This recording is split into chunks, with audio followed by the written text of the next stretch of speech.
Welcome to this edition of the Million Dollar Mastermind podcast. This is where we pick the brains of high achievers from all walks of life and get their hard-earned, real-world insights on winning. I'm your host, Larry Weidel. Hello, I'm talking with Bryan Clayton, and this is a return interview. Bryan, thanks for coming back. Hey, Larry, it's great to be here, man. Thanks for having me back on. And, for people who don't know, Bryan started at 18, and I'm going to let him tell the story, but he had at 18, most of us really do not have our act together, but he did at 18, and he went and he made things happen. I still remember this, when we saw you, when I saw that you were rescheduled, I still remember the story. It was so remarkable, but why don't we run through it real quick, because this is kind of like a part two, because Bryan and I have decided that if we're going to spend time with each other again, we're going to have fun in kind of locker room type talk and, getting real rather than just kind of covering the headlines. So, Bryan, bring them up to date on how that happened at 18 and what you actually did. Yeah, so it was actually a couple years before that. I think I might have been younger than that, 15 or 16. My dad got tired of watching me play Super Mario Kart all day. And he said one day, hey, get off your butt. I got a gig for you. You're going to go mow the neighbor's yard. And I told him, I said, I don't cut grass. And he said, well, you do now. and he made me my dad was in the military, so this was not a request. It was a direct order.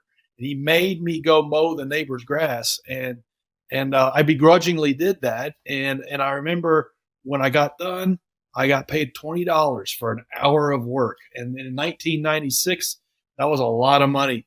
And something like a light bulb just went off in my head. I thought, man, this is awesome. I can just do this. I don't have to hassle my folks for cash anymore. And the first thing I did was I went to my old school desktop computer and printed up some flyers and started passing them out around the neighborhood. And I got like 20 customers that first summer. And I never looked back. I just kept growing that little lawn mowing business, kept working it like a video game almost. And over a 15-year period of time, I built it up to a real company around 150 employees and eventually 10 million a year in sales. And then that business was acquired by a big national company. And so growing it from just me and a push mower to 90 trucks. Thank God my dad forced me to go mow that first yard. What branch of the military was he? He was in the Army, so 101st Airborne, and this story took place outside of Nashville, Tennessee, in a town called Clarksville, Tennessee, which is near Fort Campbell, Kentucky, which is a big army base. And so, was he an officer or enlisted man? Yeah. He served in Vietnam, and so he was drafted into Vietnam, and then he stuck with it, and then he retired as a major. If you're a parent, always remember one of the greatest things you can do for your child is get them as quickly as possible to make their own money. Absolutely. At least one time, make their own money, and they can have that light bulb go on in their mind of this is how things work. And so I wanted to say that, but how did you evolve to where, supervising the people, buying the trucks, leasing, getting equipment? There's so many steps involved in that. How big was your organizational structure? It's one thing to have the trucks. It's another thing to have your core group. How big was your organizational team? Yeah, ultimately the company was around 150 people. And so I had a sales team, I had an ops team, I had 20 middle managers that managed crews and things like that. And 3 mechanics at one point in time that keep trucks going and lawnmowers fixed and all sorts of salespeople. And it was a big company. And how did I get from just me and a push mower to eventually that? Because you think of it, your dad, you couldn't go to your dad and say, how did you build this great company, Dad? Right. Right. There was no roadmap, especially then in the late 90s and early 2000s. You kind of had to learn these things as you went. And it really was kind of like a video game. I just focused one level at a time and didn't worry about anything else other than the level I was on. So So, it could just be me and a push mower. Now I know I need some better equipment so I can do work faster. So I need to save some money and invest in better equipment. Okay, now I've got some good equipment. Now I need a helper. Okay, and then you do that wrong, and you realize that your helper's making more money than you are. Okay, well I need to figure that out. I'm pricing work wrong. Okay, now I'm going to hire another employee. Okay, now here's a big moment. I'm going to get another crew going, and it's me and then that crew. Okay, and then you do that wrong for a long period of time. You lose money doing that. The main kind of common denominator is just putting in the reps, trying things out, figuring out what works, what doesn't, and then adjusting along the way. And that never ends. That's something that you're always experimenting. You're always doing it. You're always figuring out what you did wrong and improving. And little by little, just rinse and repeat. That's how I grew it to an 8-figure business. Well, the thing is, Bryan, you and I could stop right now and write 15 books on what you just covered. Okay. You know what I'm saying? I think 100 of them have been written. But the thing is, when it goes, because a lot of this stuff just goes over people's head if they haven't been through it. But what I try and tell people on the way up, because they're full of questions. What about this? And what about that? And what about when I get 90 trucks? What happened when I get 900 trucks? What happened? It's just like, right. Wait a minute. You got one problem. You know what your problem is? You need to get bigger next month. Somehow you need to make the adjustments that are in your face right now. And all you need to know is how to get better this month. Right. And then when the next month rolls around, there's no such thing as from momentum. One thing you learn is there's no such thing as momentum month to month. You got to crank it up, when the new month comes around. But the thing is, like, if you decide I got to, grow or die, and you accept that, I'm going to grow this month. I don't want to die this month. I like winning. We won last month. I want to win this month. So what adjustment? And usually it is small, like you said, small adjustments that you keep making. And people say, well, what do I adjust? I said, whatever your bottleneck is, whatever your problem is, it'll be staring you in the face and keeping you from moving forward. And all you need to do is solve that one and not worry about the future, because otherwise you don't solve that one, the future won't ever come. That was like one sentence that you said in there. It's I just wanted to unpack that. Looking at it as you don't know how to solve these problems, but you have to experiment your way through. It really is one never-ending experiment. You may not know why you aren't keeping customers and what's going on, but you need to experiment with, okay, I need to build a customer satisfaction program and a customer satisfaction system. Okay, what might that look like? I don't really know, but let me try these 3 or 4 things. And you keep iterating and keep trying and learning what's working, what's not. That's how you get to the result. And the problem is nobody ever gets started because they want to develop and deploy the perfect resolution when in fact you don't even know what that looks like. And so really you should be trying as many things as necessary and figuring out what works and then double down. And I've been guilty of that myself, where I'll just have paralysis because I don't know the answer, so I don't do anything. And that's the worst thing that you can do in business, because then a year goes by, 2 years goes by, and your sales numbers are the same or less because you're not improving. And so it's never ending experimentation. Well, that's the thing in business. You're in a point, you don't know, go left or right, and you don't know which is the way to go. And the answer is go left or right, but take one. Right. And if it's the wrong one, it'll probably be obvious to you pretty quick. And how that parallels, one thing I love to do on the podcast is pull out winning principles from all kind of different walks of life. And this is no different than writers who have told me they get up in the morning and are painters or musicians or whatever, they're composing, and just write, and they don't worry. They don't worry if it's going to be any good or whatever. We're not worrying about good right now. We're just getting going. And eventually it'll get good but it's never going to get good if you don't get going. And so that's what you got to do if you're running a company. And that's what you did right. You got to put in those reps, and you have to really create that momentum, because that momentum creates the luck and the serendipity. But if you don't keep that momentum going, it's really hard to get new work. I had a saying running my first company that if you don't have work, you can't get work. And that's how it was running that business. If we didn't figure out how to develop a sales system and keep that work coming in and keep that revenue coming in, and then we reached a hard stop, it was really hard to jumpstart it again. So keeping that flywheel going is crucial.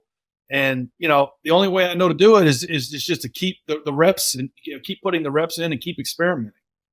And the thing is that if you're in charge, you need to know if you've got employees, they are watching you like a hawk. They're picking up your attitude. They're picking up your activity. Yep.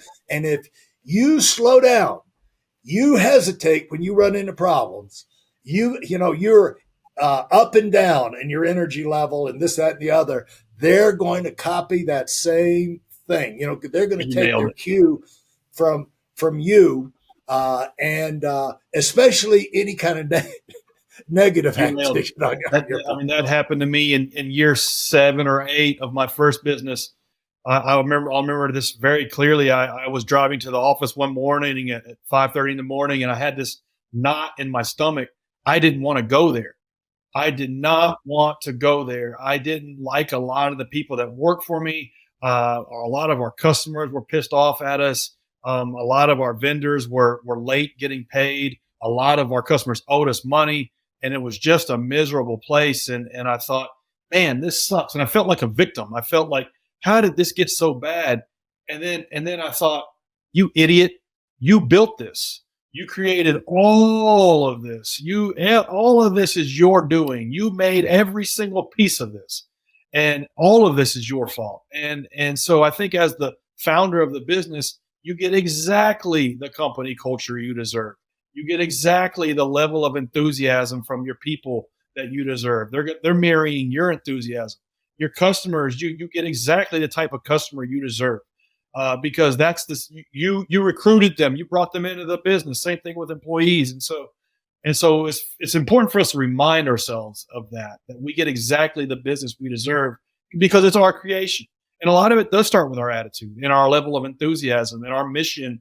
Us setting the tone and the quality standard for the business. It all starts and stops with us. For those of you who are sick and tired of fooling around and are dead serious about wanting to move up fast, I've got something especially for you. I've combined the best insights from over 40 years in business and making $70 million in income and compressed them into a free webinar.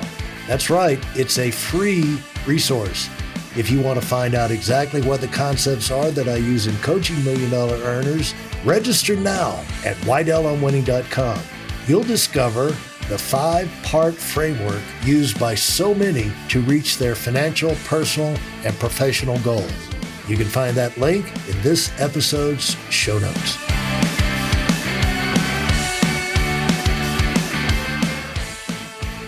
Over the years, I'm sure you've had the same thing.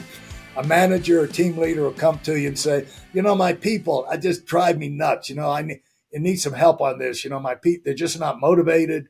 They sit around, they got bad attitudes. They're just boring to be around.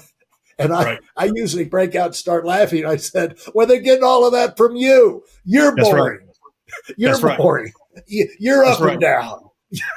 You're just a big complainer. Do you really care about what our mission is here? Do you live and breathe it? Do you really embody what the mission is? And listen, you have to care. You can be like a nice person or you can be a jerk, but nobody's going to work for you and care about what you're doing unless you have a strong vision and mission for what the business is. And you have to set that. And if you don't, then you wake up in this reality where you have a lot of people that you don't like to work with and a lot of people that have bad attitudes because this stuff has been allowed to fester. And it starts with you. You made a mistake somewhere. And it's important. I had to tell myself time and time again this lesson that everything ultimately has been my doing in the business. And I'm the one who has to fix it. How did you reach the point where you said, okay, I'm going to sell this thing? And how did that all come about? And the new idea, was it all part of the same process? Like we talked about earlier, as you're working through these kind of metaphorical levels of this game, maybe there's 10 levels, and you're working through them, you are becoming a new person as every level goes by. If you're throwing everything you can into a business, you should be like unrecognizable to yourself 5 years later. And that's kind of what was fulfilling me growing the first company. I was learning things like accounting and sales and copywriting and leadership and management and all of these things I was learning along the way. And I was growing as a human being, and that was like fulfilling to me. And then I reached kind of a plateau where I hadn't conquered the world or anything in that industry, but the business was doing good and it was profitable, and I had a good team around me, and I was no longer growing. I was no longer getting that fulfillment. And it took me a while to learn that I was getting discontent because of that. And so I thought, well, I need to do the next thing. And I don't know what that is, but I know I need to create the space for the next thing. And so step one, I need to see about handing this organization off to a bigger one that can take it to the next level. And so from the moment I had that idea to the moment it was acquired was 2 years, because the first thing I learned was that I had not built a business that could be acquired. And so I kind of had to take the business down to the studs and rebuild it in such a way that a big company would want to be able to buy it and bolt it onto their organization. And so that took a year to do. Talk about that year, and then we'll talk about the next one. Talk about that year. How did you find out the missing pieces, and then how did you go about restructuring? Yeah, painful. It was really painful. So a couple things. There were probably 20 things, but the ones that stand out, the location of the business. I had to move it. I had to move it closer to Nashville, Tennessee, because we needed to be anchored to a major market. And so that was one of the main things. They didn't want to buy something out in the suburbs. Somebody who was going to buy something wanted a fit, like a dot on the map in a major city. So that was the first thing. We had to move the whole organization 40 miles to be closer to Nashville, but still service our clientele down here, and then develop the clientele up here closer to the nucleus of the city. So that was a big one. The way I had kind of built out the org chart was just kind of me shooting from the hip. And so we built it where salespeople also manage their own accounts. And that was kind of a weird thing we did. Whereas every big company in this industry, you had salespeople and you had account managers. And so that was something that we learned talking to a guy that sells these companies all the time. He said, listen, nobody's going to buy this thing set up like this. So we had to hire some more people and put other people in different roles. And so that took a while. And then we had some customers that just weren't good fits for the business, but we held on to them because it was kind of, we didn't want to let anybody go. But the reality was that hard decision should have been made a long time ago. So we had to prune those folks out. There were people in the business, employees that were kind of dead weight that we had to prune out. There were other people that we had to hire in that we didn't have. We needed the head of HR. We didn't have one of those.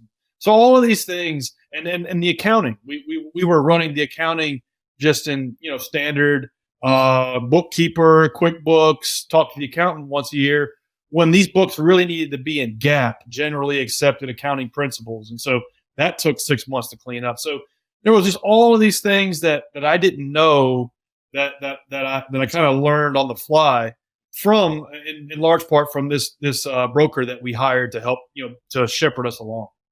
Yeah, the business brokers. But if it's any consolation, this is a lot like, you got to learn what you don't know. And when in the process of cleaning up, it can happen that, like when you have a car you've had for a number of years and you say, I'm going to sell this thing, and you clean it up, you polish it up, get new tires, you say, that car looks pretty good. It starts looking real good. And that's exactly what happened in my case was, so going back to the personal development thing, this whole experience pushed me into another level where I was having to make hard decisions. I was having to interview people all over again. I was having to get different people into the organization and recruit them, so it was kind of like another level of the game, and so that was rewarding. And then the business was actually tighter and more profitable and ran smoother after doing that. So it was kind of like I fell in love with it all over again. But at that point, I had kind of like made the decision, and it was almost too late. I couldn't go back, and so I saw it through. But it took another year to get buyers interested, get buyers to go, and then going through the due diligence period. It took another year. Yeah. So the first part of it is to do the reorganization. Yeah. And then the second thing is to go back out to the market. And it takes time to sell a company. But, even Fortune 500 companies, big companies, hundreds of millions of dollars that come up through the ranks, when it comes time for them to be sold, they'll do a similar type process and but they bring in venture capital people, they'll bring in investment bankers and, other companies in the same industry, and they'll and see what they do is they bring their best financial people with them. And then Right. what they do is ask the questions that matter, at their level. Right. They're on a higher level. And then the guys that are trying to sell this thing, they may be at 500 million or something like that, had no idea how screwed up they were. Right. But when the $1 billion companies come in, they say, their people ask these kind of questions. They go, oh, Lord, but they really know how to clean things up. And so it's a common process.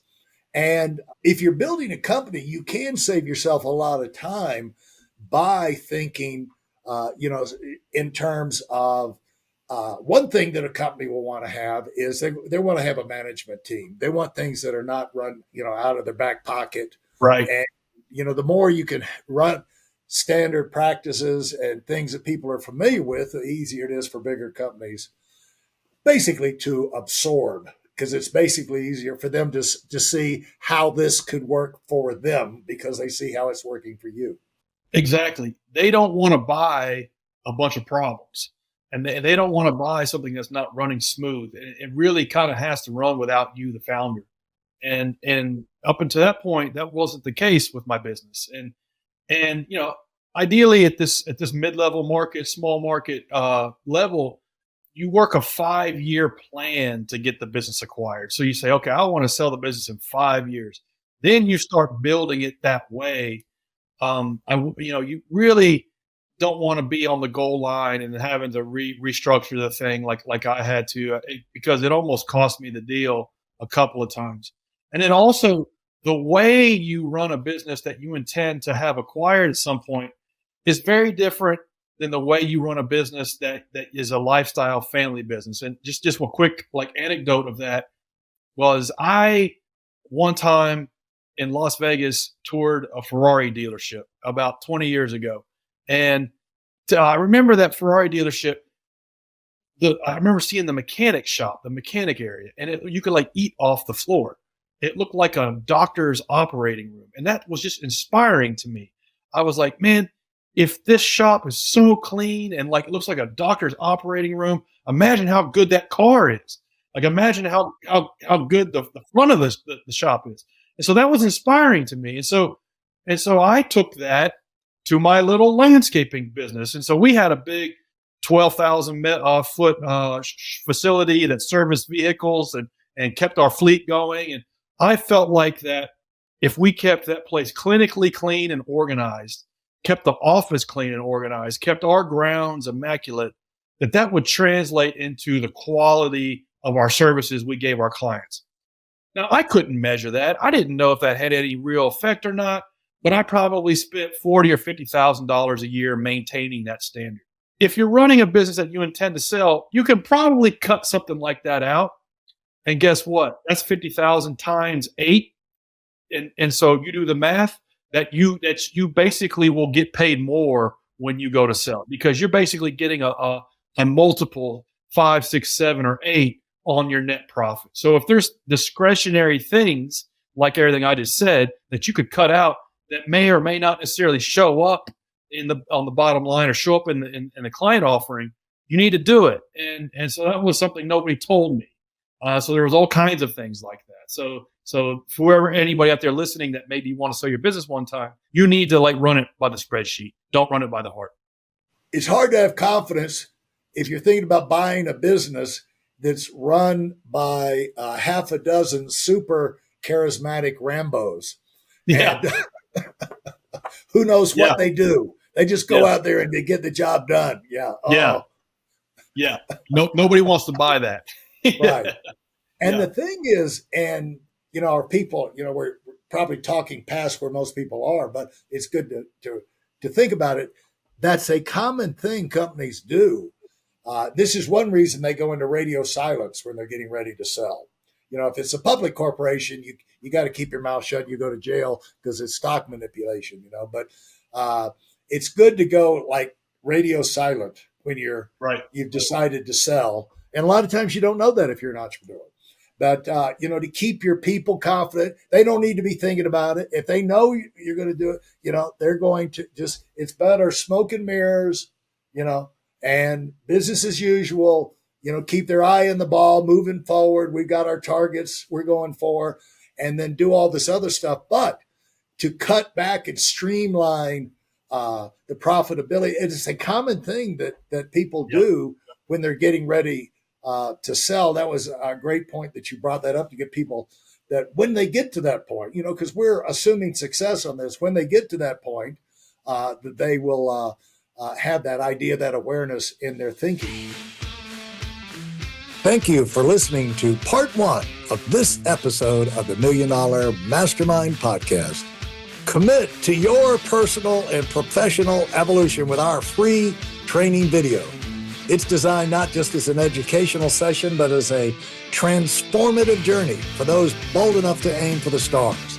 This isn't just any webinar. It's a roadmap to achieving the extraordinary. It's tailored for those who dare to dream big, and yes, it is completely free. Join us in a network of ambitious professionals ready to take their careers to new heights. Secure your spot now at weidelonwinning.com, and let's unlock your potential together. Thanks for being part of this community.